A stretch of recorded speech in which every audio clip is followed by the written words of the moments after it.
আমার pregnancy 7 month complete করে 8 month শুরু হয়ে গেছে, জাস্ট দুদিন হলো। আর গতদিন তো দেখলেন মিঠুন আমাকে শপিং করানোর জন্য নিয়ে গেল অন্যান্য বার, কিন্তু আমার বার্থডে কবে আসে কবে যায় সেটাও মনে রাখে না। বাট এবার যেহেতু আমি ওকে অনেক বড় একটা গিফট দিচ্ছি, বাবা হতে চলেছে, বউর বার্থডে তো মনে রাখতেই হবে।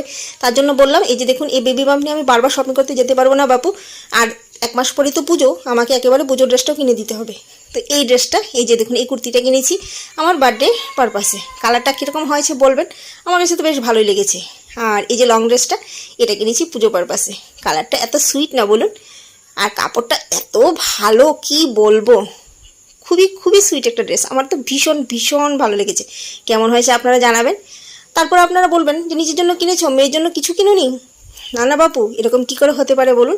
মেয়েকে বাড়ি এসে আমি ওকে টাকা দিয়ে দিয়েছি, বলেছি ওখানে ভালো ভালো ড্রেস পাওয়া যায়, তো যেটা ভালো লাগে ও কিনে আনবে। তো ও গিয়ে নিজের জন্য এটা পছন্দ করে কিনে এনেছে। ও কিন্তু 2টো ড্রেস কেনার জন্য আমি টাকা দিয়েছি, বাট আরেকটাও অনলাইনে অর্ডার করেছে। আজকের জন্য এটুকুই, বাই।